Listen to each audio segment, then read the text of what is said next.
നടക്കാത്തതൊന്നുമില്ല, ചലിക്കാത്തതൊന്നുമില്ല, ദൈവത്തിന്റെ കരത്താലെല്ലാം നടക്കും.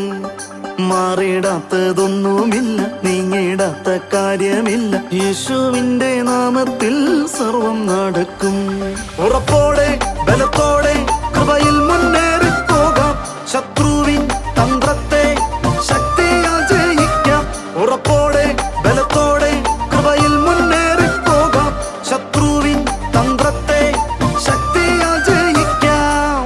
നിന്നാൽ ഞാൻ പടക്കൂട്ടത്തിൻ നേരെ പാഞ്ഞു ചെല്ലും, ദൈവത്താലേതു മതിലും ചാടിക്കടക്കും. നിന്നാൽ ഞാൻ പടക്കൂട്ടത്തിൻ നേരെ പാഞ്ഞു ചെല്ലും, ദൈവത്താലേതു മതിലും ചാടിക്കടക്കും. നടക്കാത്തതൊന്നുമില്ല, ചലിക്കാത്തതൊന്നുമില്ല, ദൈവത്തിന്റെ കരത്താലെല്ലാം നടക്കും. മാറിടാത്തതൊന്നുമില്ല, നീങ്ങിടാത്ത കാര്യമില്ല, യേശുവിന്റെ നാമത്തിൽ സർവം നടക്കും.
കാൽകളെ പോലെ ഗിരികളിൽ നിർത്തിയേ. നടക്കാത്തതൊന്നുമില്ല, ചലിക്കാത്തതൊന്നുമില്ല, ദൈവത്തിന്റെ കരത്താലെല്ലാം നടക്കും. മാറിടാത്തതൊന്നുമില്ല, നീങ്ങിടാത്ത കാര്യമില്ല, യേശുവിന്റെ നാമത്തിൽ സർവം നടക്കും. ടി വി പ്രേക്ഷക സംഗമം പാലക്കാട് ഓഗസ്റ്റ് 14 രാവിലെ 10:30 മുതൽ. സ്ഥലം മോത്തിമഹൽ കല്യാണ മണ്ഡപം, KSRTC ബസ് സ്റ്റാൻഡിനു സമീപം, ഷൊർണൂർ റോഡ്, നൂറണി. സമൃദ്ധിയുടെ സ്വാതന്ത്ര്യം ഓഗസ്റ്റ് 15 എറണാകുളത്ത് രാവിലെ 10:30 മുതൽ. ബ്രദർ ജോൺ താരുവും സിസ്റ്റർ സോളി ജോൺ എന്നിവർ ശുശ്രൂഷിക്കുന്നു. സ്ഥലം AJ hall, Kallur private bus സ്റ്റാൻഡിന് സമീപം. കർത്താവിൻ്റെ പരിശുദ്ധ നാമം വാഴ്ത്തപ്പെടുമാറാകട്ടെ. അനുഗ്രഹിക്കപ്പെട്ട ഒരു നല്ല ദിവസം കൂടെ നമുക്ക് ദൈവത്തിൻ്റെ സന്നിധിയിലായിരിക്കാൻ കർത്താവ് തന്ന കൃപയോർത്ത് നന്ദി പറയുകയാണ്. ഇന്ന് നമ്മൾ കേൾക്കാൻ പോകുന്നത് ക്രിസ്തു എൻ്റെ ഉള്ളിൽ വസിക്കുന്നു, ക്രിസ്തു നമ്മുടെ ഉള്ളിൽ വസിക്കുന്നു എന്നതിനെക്കുറിച്ചാണ്. ക്രിസ്തു നമ്മുടെ ഉള്ളിൽ വസിക്കുന്നു എന്ന് പറയുമ്പോൾ പിന്നീട് ഞാനൊരു സാധാരണ വ്യക്തിയല്ല, ഒരു സാധാരണ ജീവിതത്തിന് ഉടമയുമല്ല. അതാണ് എന്നെ ഭരിക്കേണ്ട ബോധം എന്ന് പറയുന്നത്. ഞാനൊരു സാധാരണ വ്യക്തിയല്ല. എങ്ങനെയാണ് എനിക്ക് ആ സാധാരണത്വമുള്ള ജീവിതത്തിലേക്ക് പോകാൻ കഴിയുന്നത്? എങ്ങനെയാണ് ഞാൻ അങ്ങനെ ഒരു വ്യക്തിയായിത്തീരുന്നത്? ഇന്നത്തെ മെസ്സേജ് നിങ്ങളോട് സംസാരിക്കുമ്പോൾ ദൈവത്തിൻ്റെ വചനം നിങ്ങളുടെ ഹൃദയങ്ങളിൽ എഴുതപ്പെടുമാറാകട്ടെ. നമുക്ക് മെസ്സേജിലേക്ക് പോകാം.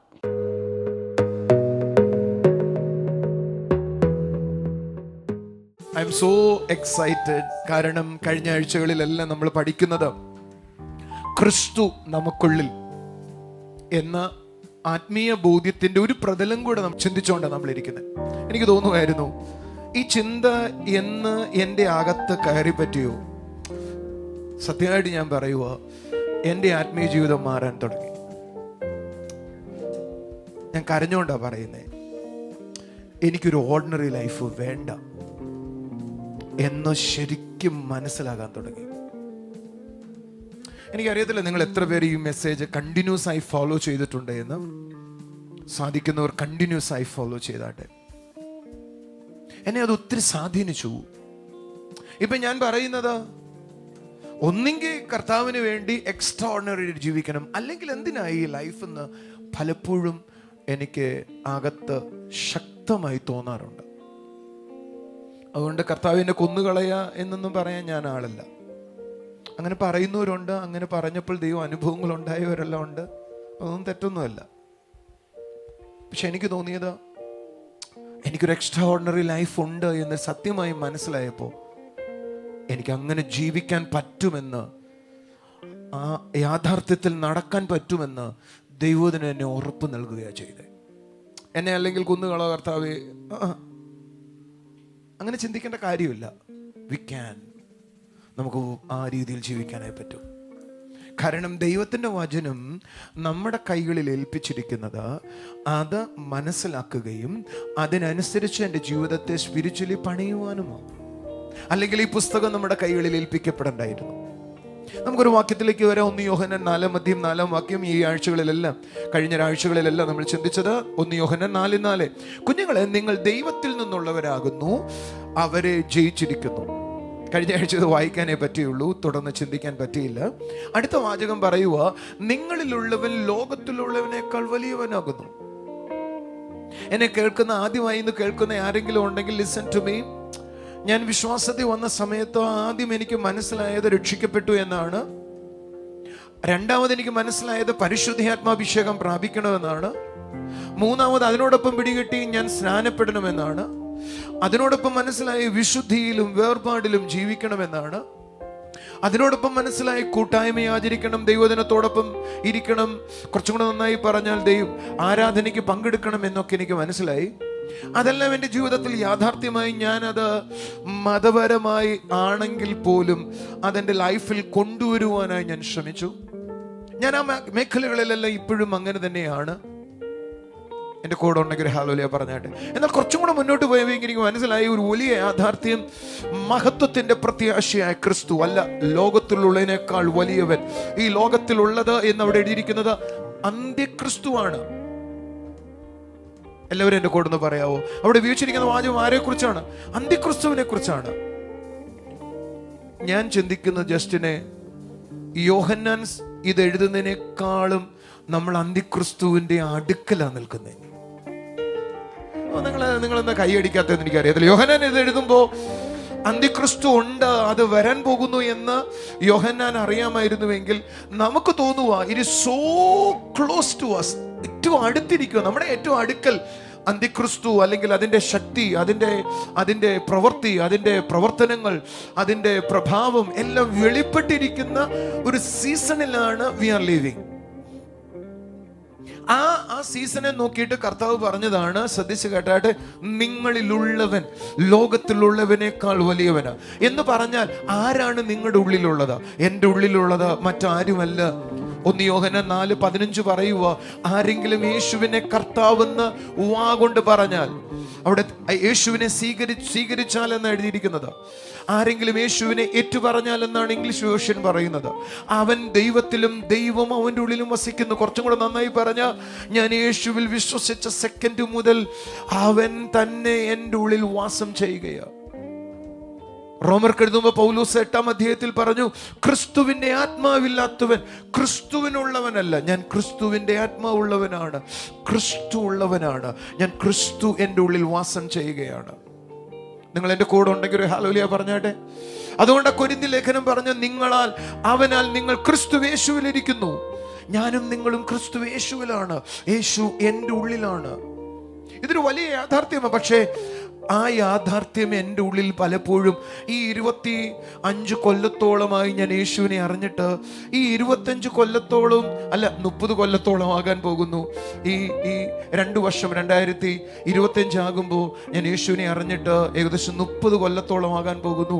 ഞാൻ ചിന്തിച്ചു നോക്കുക, ഈ 30 കൊല്ലം എൻ്റെ ഉള്ളിൽ യേശു വസിക്കുന്നു എന്ന യാഥാർത്ഥ്യം അറിയാമെങ്കിലും ഇത്രയധികം അതെന്നെ ചോദ്യം ചെയ്തിട്ടില്ല, ഇത്രയധികം ആ ചിന്ത എന്നെ ടോർച്ചർ ചെയ്തിട്ടില്ല, വേദനിപ്പിച്ചിട്ടില്ല, ചിന്തിപ്പിച്ചിട്ടില്ല. എന്നെ ഇന്ന് അത് ചിന്തിപ്പിക്കുന്നുണ്ട്.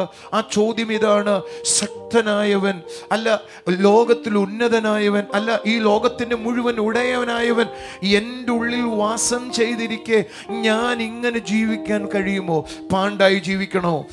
രോഗിയായി ജീവിക്കണോ, തകർച്ചയിൽ ജീവിക്കണോ, വേദനയിൽ ജീവിക്കണോ, കഷ്ടതയിൽ തുടരണമോ, ഇങ്ങനെ സാധാരണ ഒരു ജീവിതം നയിച്ചു പോകുന്നതാണോ, അങ്ങനെ ഒരു ജീവിതം നയിച്ച് നടക്കുന്നതാണോ ക്രിസ്തീയ ജീവിതം? എൻ്റെ ഉള്ളിൽ ചോദ്യം വരാൻ തുടങ്ങി. ദൈവം എൻ്റെ ഉള്ളിൽ വസിക്കുന്നു എന്ന് പറയുന്നുവെങ്കിൽ, അത് സത്യമാണ് എങ്കിൽ, ഞാൻ ജീവിക്കേണ്ടത് ഒരു സാധാരണ ജീവിതമല്ല. എൻ്റെ കൂടെ വിശ്വസിക്കുന്നവർ, എൻ്റെ കൂടെ ഉള്ളവർ എഴുന്നേറ്റ് നിന്ന് ഒന്ന് കൈയടിച്ചിട്ട് പറഞ്ഞ്, എനിക്കൊരു സാധാരണ ജീവിതം വേണ്ട. വായി തുറന്ന് പറ, എനിക്കൊരു സാധാരണ ജീവിതം വേണ്ട. കാരണം അസാധാരണമായവൻ, ലോകത്തിന്റെ ഉടയവൻ, ഈ ലോകത്തിന്റെ രാജാതിരാജാവ്, അകലവും ലോകത്തിന്റെ ഉടയവനായവൻ എന്റെ ഉള്ളിൽ വാസം ചെയ്യുകയെ ഞാനൊരു സാധാരണ ജീവിതം ആഗ്രഹിക്കുന്നില്ല. എനിക്കൊരു സാധാരണ ജീവിതം വേണ്ട. ഒന്ന് പറയാവോ? സത്യമായും ദൈവം എൻ്റെ ഉള്ളിൽ വസിക്കുന്നുവെങ്കിൽ, ഉറക്കെ പറ, സത്യമായും ദൈവം എൻ്റെ ഉള്ളിൽ വസിക്കുന്നുവെങ്കിൽ എനിക്കൊരു സാധാരണ ജീവിതം നടത്താൻ പറ്റത്തില്ല എന്നതാണ് സത്യം. ഒന്ന് നെഞ്ചിലോട്ട് കൈവച്ചിട്ട് പറ, നെഞ്ചിലോട്ട് കൈവച്ചിട്ട് പറ, സത്യമായും യേശു എൻ്റെ ഉള്ളിൽ വസിക്കുന്നുവെങ്കിൽ എനിക്കൊരു സാധാരണ ജീവിതം നടത്താൻ പറ്റത്തില്ല. എനിക്കൊരു സാധാരണ ജീവിതം ഇല്ല, ഒരു അസാധാരണ ജീവിതമാണുള്ളത്. യേശു എൻ്റെ ഉള്ളിൽ ഉണ്ടെങ്കിൽ എനിക്കൊരു അസാധാരണ ജീവിതമാണുള്ളത്. ഒന്ന് കരമുയർത്തി പറ, ഞാനൊരു സാധാരണ ജീവിതം നയിക്കുകയില്ല. I refuse to live an ordinary life. I refuse to live an ordinary life. I will live an extraordinary life. ഒന്ന് കൈയടിച്ചു ഒരു ഹല്ലേലൂയ പറഞ്ഞോട്ടെ. അതുകൊണ്ടായിരിക്കാം പത്രോസ് പറഞ്ഞത്, അന്ധകാരത്തിൽ നിന്ന് അത്ഭുത പ്രകാശത്തിലേക്ക് നിങ്ങളെ വിളിച്ചവന്റെ സൽഗുണങ്ങളെ ഘോഷിക്കത്തക്കവണ്ണം രാജകീയ പുരോഹിത വർഗമാണിത്. ഞാനും നിങ്ങളും ആരാണ്? രാജകീയ പുരോഹിത വംശമാണ്.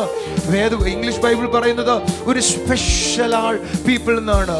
ഒരു സ്പെഷ്യലായ, വ്യത്യസ്തരായി, സ്പെഷ്യൽ എന്ന് പറയാം, വിശേഷതയുള്ള ജനം എന്ന് കൈയടിച്ചെന്ന് പറഞ്ഞ്, ഞാനൊരു വിശേഷപ്പെട്ട ജനമാണ്. ഒന്ന് ഉറക്കെ പറ, വിശേഷപ്പെട്ട ജനമാണ്. കൈകളടിച്ചൊരു ഹല്ലേലൂയ പറ, ഞാനൊരു വിശേഷപ്പെട്ട ജനമാണ്. ഞാനൊരു വിശേഷതയുള്ളവനാണ്. എന്താണ് ഞാൻ വിശേഷതയുള്ളതാക്കിയത്?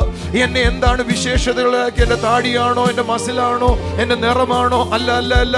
എന്റെ ഉയരമാണോ, എന്റെ പൊക്കമില്ലായ്മയാണോ? അല്ല. ഞാൻ ജനിച്ച മതമാണോ, ഞാൻ വളരുന്ന വീടാണോ, എന്റെ സമ്പത്താണോ? അല്ല. എന്റെ ഉള്ളിൽ വിശേഷതയുള്ളവനായി എന്നെ തീർത്തത് എന്റെ ഉള്ളിൽ വസിക്കുന്ന യേശുവാണ്. ഒന്ന് കൈയടിച്ചൊരു ഹല്ലേലൂയ പറ, ശബ്ദമുയർത്തി ഹല്ലേലൂയ പറ.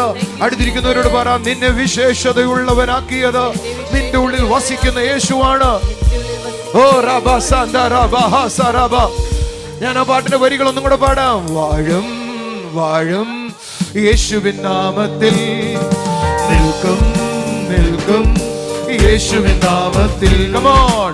വാഴും വാഴും യേശുവിൻ നാമത്തിൽ, നിൽക്കും നിൽക്കും യേശുവിൻ നാമത്തിൽ. ഒരിക്കൽ കൂടെ, വാഴും വാഴും യേശുവിൻ നാമത്തിൽ, നിൽക്കും നിൽക്കും യേശുവിൻ നാമത്തിൽ.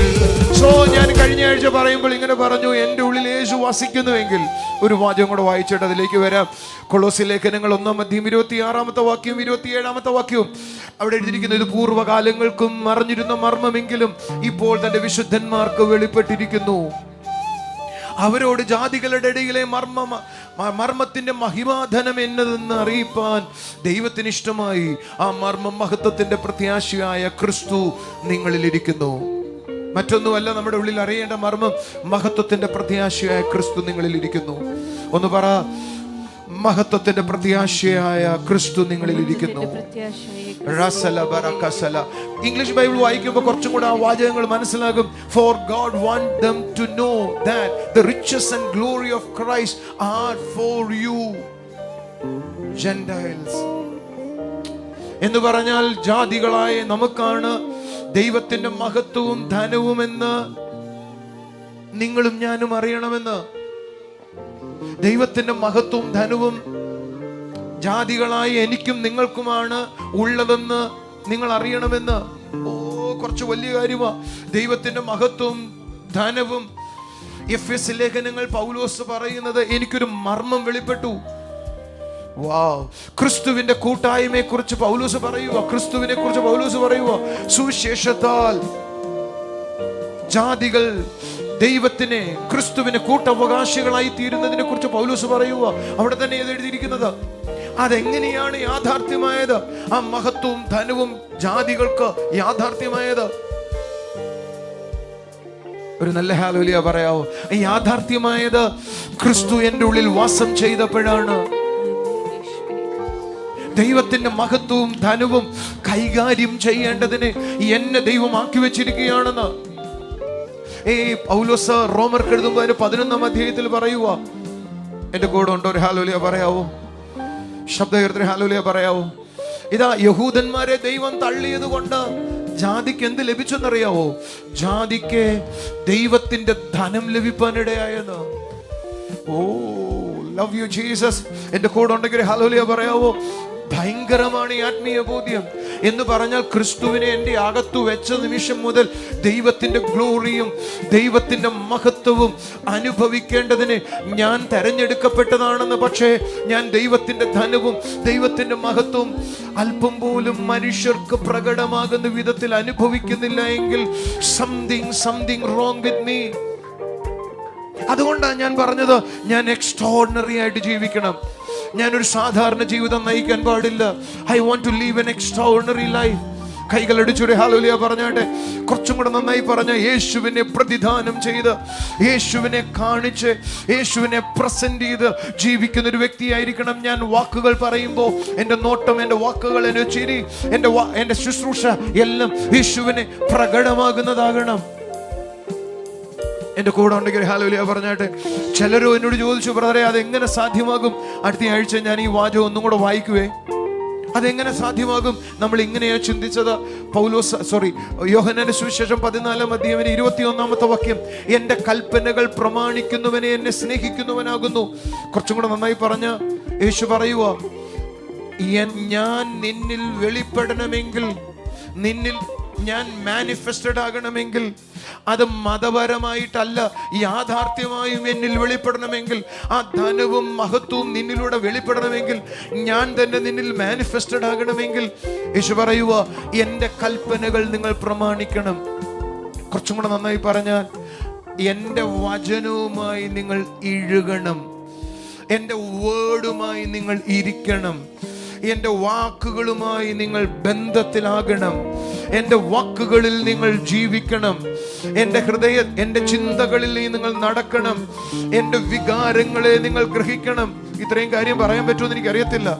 എൻ്റെ ചിന്തകളെ നിങ്ങൾ ഗ്രഹിക്കണം, എൻ്റെ വികാരങ്ങൾ നിങ്ങൾ മനസ്സിലാക്കണം, എന്നോടൊപ്പം നിങ്ങൾ നടക്കണം. അയ്യോ, ഭയങ്കരവോ! കർത്താവ് പറയാ, എൻ്റെ കൽപ്പനകൾ പ്രമാണിക്കുന്നവൻ. അയ്യോ, അതിന്റെ അർത്ഥം എന്താണ്? അടുത്തിരിക്കുന്ന ആളോടും ചോദിച്ചു, അവന്റെ കൽപ്പനകളെ പ്രമാണിക്കണം എന്ന് പറഞ്ഞാൽ അർത്ഥം എന്തുവാ? അവന്റെ ചിന്തകളെ ഞാൻ ഗ്രഹിക്കണം എന്ന് പറഞ്ഞ സോളി. അവന്റെ കൽപ്പനകളെ പ്രമാണിക്കണം എന്ന് പറഞ്ഞാൽ അർത്ഥം എന്തുവാ? അവന്റെ കൽപ്പനകൾ എന്ന് പറഞ്ഞാൽ എന്നെ കുറിച്ചുള്ള അവന്റെ ചിന്തകളാണ്.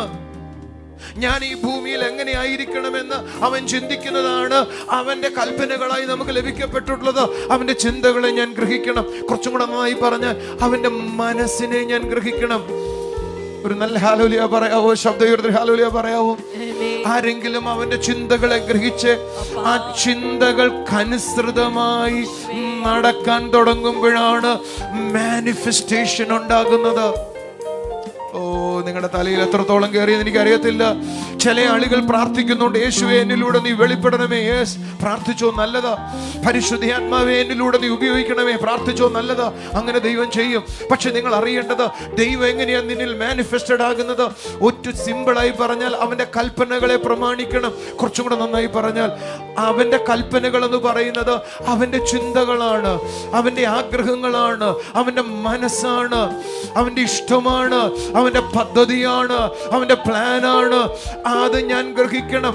അതിൽ ഞാൻ നടക്കാൻ തുടങ്ങുമ്പോ, ആ ചിന്തകളിൽ നടക്കാൻ തുടങ്ങുമ്പോ അവൻ എന്നിൽ വെളിപ്പെടാനായി തുടങ്ങും. That is called the extraordinary life. യേശുവിനെ ഗ്രഹിക്കുമ്പോൾ, എൻ്റെ ഉള്ളിൽ വസിക്കുന്ന ആ കർത്താവിനെ ഞാൻ കൂടുതൽ മനസ്സിലാക്കുമ്പോൾ, ദൈവജനത്തോടൊപ്പം ഇരിക്കുമ്പോൾ അത് എന്നിൽ വെളിപ്പെടുവാനായി തുടങ്ങും. പിന്നീട് ഞാനൊരു സാധാരണ വ്യക്തിയല്ല. യേശു എന്നിൽ എത്രത്തോളം വെളിപ്പെടുന്നുവോ അത്രത്തോളം എൻ്റെ മാനുഷിക സ്വഭാവങ്ങളും മാനുഷിക പ്രകൃതങ്ങളും മാറും. ഞാൻ അസാധാരണത്വമുള്ള ഒരു വ്യക്തിയായിത്തീരും. ആമേൻ. കർത്താവ് നിങ്ങളെ സഹായിക്കട്ടെ. നമുക്കിനി ചില സാക്ഷ്യങ്ങളിലേക്ക് പോകാം.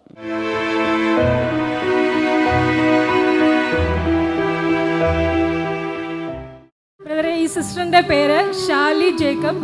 പെരുമ്പാവൂരിൽ നിന്നാണ് സിസ്റ്റർ വരുന്നത്. ഷാലി പെരുമ്പാവൂരിൽ നിന്നാണ്. നമ്മുടെ കർത്താവ് ചെയ്ത ഒരു അത്ഭുത സാക്ഷ്യവുമായിട്ടാണ് സിസ്റ്റർ ഇവിടെ നിൽക്കുന്നത്. സിസ്റ്ററിന് തൈറോയിഡ് മൂലം കഴുത്തിൽ ഒരു മുഴയുണ്ടായിരുന്നു. തൈറോയിഡ് നിമിത്തം ഒരു മുഴയുണ്ടായിരുന്നു. ഹോസ്പിറ്റലിൽ കാണിച്ചപ്പോൾ കളമശ്ശേരി മെഡിക്കൽ കോളേജിൽ കൊണ്ടുപോകാൻ പറഞ്ഞു. കളമശ്ശേരി മെഡിക്കൽ കൊണ്ടുപോയി സ്കാൻ ചെയ്തു. അവർ പറഞ്ഞു അത് ക്യാൻസർ ആണോ എന്ന് സംശയമാണ്, അതുകൊണ്ട് കോലഞ്ചേരി മെഡിക്കൽ കോളേജിലേക്ക് പോകണമെന്ന് പറഞ്ഞു. അവിടെ പോയി ടെസ്റ്റ് ചെയ്യണമെന്ന് പറഞ്ഞു, ബയോപ്സിയുടെ ടെസ്റ്റ് ചെയ്യണമെന്ന് പറഞ്ഞു. എന്നാൽ ഈ സിസ്റ്ററിന്റെ ഹസ്ബൻഡ് വിശ്വാസത്തോടെ കഴിഞ്ഞ നമ്മുടെ മിറക്കിൾ സൺഡേ മീറ്റിംഗിൽ കലൂർ AJ ഹാളിൽ വന്ന് പ്രാർത്ഥിച്ചു. സിസ്റ്റർ വന്നില്ല, ഹസ്ബൻഡാണ് വന്നത്. സിസ്റ്ററിന് വേണ്ടി പ്രാർത്ഥിച്ചു. അന്ന് തന്നെ മുഴ അപ്രത്യക്ഷമായി. പിറ്റേ ദിവസം കോലഞ്ചേരി മെഡിക്കൽ കോളേജിൽ പോയി ടെസ്റ്റ് ചെയ്തപ്പോൾ ഒരു കുഴപ്പവുമില്ല, മുഴ അവിടെ ഇല്ല എന്നാണ് സാക്ഷ്യം പറയുന്നത്. അതൊന്ന് എഴുന്നേറ്റ് ഒന്ന് കൈയടിക്കേണ്ട കാര്യമാ. ഒന്ന് എഴുന്നേറ്റ് വന്നൊരു കൈയടി കൊടുക്കാം. കൈയടിച്ച് കർത്താവിനെ സ്തുതിച്ചേ. എനിക്ക് തോന്നുന്നു കഴിഞ്ഞ മാസത്തെ മിറക്കിൾ സൺഡേയിലെ സാക്ഷ്യങ്ങളാണ് മുഴുവൻ നമ്മൾ കേൾക്കുന്നത്. കഴിഞ്ഞ മാസം നടന്നതാ.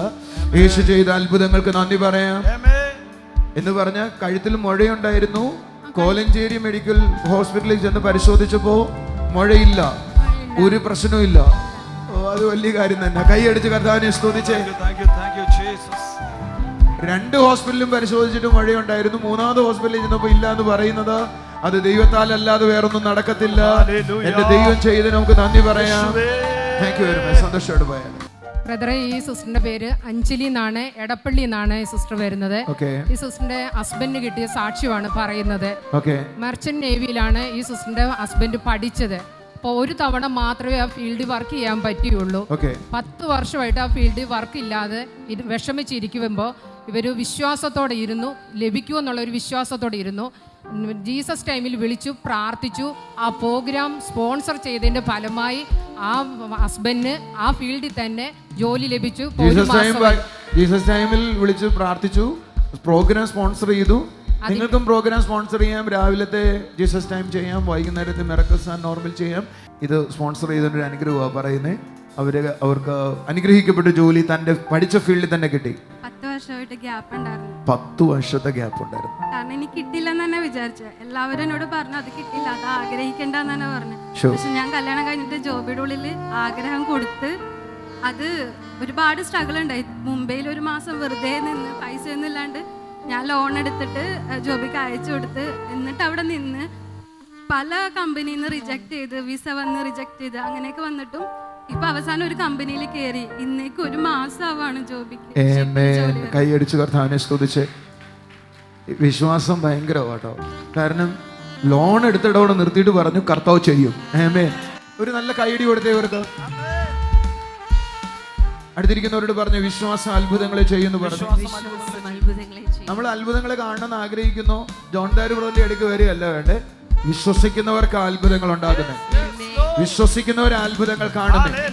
ഒന്ന് കൈയടിച്ചു കർത്താവിനെ സ്തുതിച്ചോ, യേശുവേ എന്ന് വിളിച്ചോ. ഈ പകൽ ചിലരും കൂടെ വിടിവിക്കപ്പെടട്ടെ. TV പ്രേക്ഷക സംഗമം പാലക്കാട് ഓഗസ്റ്റ് 14 രാവിലെ 10:30 മുതൽ. സ്ഥലം മോത്തിമഹൽ കല്യാണ മണ്ഡപം, KSRTC ബസ് സ്റ്റാൻഡിനു സമീപം, ഷൊർണൂർ റോഡ്, നൂറണി. സമൃദ്ധിയുടെ സ്വാതന്ത്ര്യം ഓഗസ്റ്റ് 15 എറണാകുളത്ത് രാവിലെ 10:30 മുതൽ ബ്രദർ ജോൺ താരുവും സിസ്റ്റർ സോളി ജോൺ എന്നിവർ ശുശ്രൂഷിക്കുന്നു. സ്ഥലം AJ hall, Kallur private bus സ്റ്റാൻഡിന് സമീപം. ദൈവം ചെയ്യുന്ന ഓരോ നന്മകൾക്കായും കർത്താവിൻ്റെ ദാനത്തിനായും നമുക്ക് നന്ദി പറയാം. ഓരോ സൗഖ്യങ്ങളും നമ്മളോട് പറയുന്ന അവർ നമ്മളോടുള്ള സ്നേഹമാണ് അത് നമുക്ക് കാണിക്കുന്നത്. ദൈവത്തിൻ്റെ മക്കളായതുകൊണ്ട് കർത്താവ് പറയുകയാണ് ഇതിനെല്ലാം നിങ്ങൾ അവകാശികളാക്കുമെന്ന്. രോഗസൗഖ്യം അത് ദൈവം നമുക്ക് തന്ന അവകാശമാക്കുന്നു. കാൽവരി ക്രൂശിൽ കർത്താവ് എനിക്ക് നേടിത്തന്ന അവകാശമാക്കുന്നു അത്. നമുക്ക് ഒരുമിച്ച് പ്രാർത്ഥിക്കാം. രോഗികളായിരിക്കുന്നവർ വിശ്വാസത്തോടെ രോഗമുള്ള ഭാഗത്തോട്ട് കൈകൾ വെച്ചാട്ടെ. അപ്പോൾ അതിനെ കാണുന്ന ഓരോ കുടുംബങ്ങളെയും അവിടുത്തെ കരങ്ങളിൽ ഏൽപ്പിക്കുന്ന കർത്താവേ, യേശുവിൻ്റെ നാമത്തിൽ കർത്താവെ, പുതിയ ആത്മീയ അനുഭവങ്ങളിൽ ഇവർ ഓരോരുത്തരുമായി തീരണം അപ്പാ. പുതിയ ആത്മീയ അനുഭവങ്ങളിൽ കർത്താവെ ഉയർന്നു വരുവാനിടയാകണം, ചിന്തകൾ മാറണം കർത്താവെ. അതോടൊപ്പം രോഗികളായിരിക്കുന്നവർ യേശുവിൻ്റെ നാമത്തിൽ സൗഖ്യമാകട്ടെ അപ്പാ. യേശുവിൻ്റെ നാമത്തിലുള്ള സൗഖ്യമപ്പാ കർത്താവെ ഞങ്ങൾ ഓരോരുത്തരും അനുഭവിക്കട്ടെ അപ്പാ, ഓരോരുത്തരും അനുഭവിക്കട്ടെ അപ്പാ. കർത്താവെ ശരീരം ബലഹീനമായിരിക്കുമ്പോൾ തന്നെ ക്രിസ്തു ഞങ്ങളിൽ വെളിപ്പെട്ട് കർത്താവെ അതിൽ ജീവിക്കുന്നവരായി ഞങ്ങൾ ഓരോരുത്തരെയും മാറ്റുന്നോർത്ത് നന്ദി പറയുന്നു കർത്താവെ. Thank you Jesus, thank you Jesus. Amen. കിഡ്നിയുടെ പ്രവർത്തനങ്ങൾക്ക് ബ്ലഡ് ടെസ്റ്റിൽ ചെറിയ വേരിയേഷൻ കണ്ടതിനെ തുടർന്ന് ഭാരത്തോടായിരിക്കുന്ന ഒരു കുടുംബത്തെ കർത്താവ് തൊടുകയാണ്. യേശുവിൻ്റെ നാമത്തിലുള്ള സൗഖ്യം ചലിക്കട്ടെ അപ്പാ, അവിടുത്തെ നാമത്തിലുള്ള സൗഖ്യം ചലിക്കട്ടെ അപ്പാ. Thank you Jesus. അതേപോലൊരു വ്യക്തിയെ കാണാം, എല്ലാ കാര്യങ്ങൾക്കും അലർജിയാണ്. ഈവൻ മണ്ണിന് പോലും, ചില മണ്ണുകൾ പോലും അലർജി ആയിരിക്കുന്ന ഒരു വ്യക്തിയെ കാണാം. യേശുവിൻ്റെ നാമത്തിൽ കർത്താവെ അവിടുത്തെ സൗഖ്യം ചലിക്കട്ടെ അപ്പാ. എല്ലാ ഇരുട്ടിൻ്റെ ബലങ്ങളും ഉടയട്ടെ അപ്പാ. കർത്താവെ രോഗം കൊണ്ടുവരുന്ന ശക്തികളിൽ നിന്ന് കർത്താവെ അവിടുന്ന് തരുന്ന സൗഖ്യത്തിനായി, വിടുതലിനായി നന്ദി പറയുന്നു. Thank you Jesus. എന്നെ കാണുന്ന കുടുംബങ്ങളിൽ കർത്താവെ നിൻ്റെ കൃപ ചലിക്കണം അപ്പാ. അപ്പോൾ ഏതൊക്കെ മേഖലയിലാണോ ശൂന്യത അനുഭവിക്കുന്നത് അവിടെയെല്ലാം ദൈവത്തിൻ്റെ സ്നേഹവും സമാധാനവും നിറവും ഒക്കെ അനുഭവിക്കട്ടെ അപ്പാ. സ്വർഗീയ പിതാവേ, അവിടുന്ന് ഞങ്ങളുടെ പ്രാർത്ഥന കേട്ടതിനായി സ്തോത്രം. യേശുവിൻ്റെ നാമത്തിൽ തന്നെ ആമേൻ. കർത്താവിൻ്റെ കൃപയിലായിരിക്കാം. എല്ലാവിധമായ നന്മകൾ കൊണ്ടും കർത്താവ് നിറയ്ക്കട്ടെ. God bless you.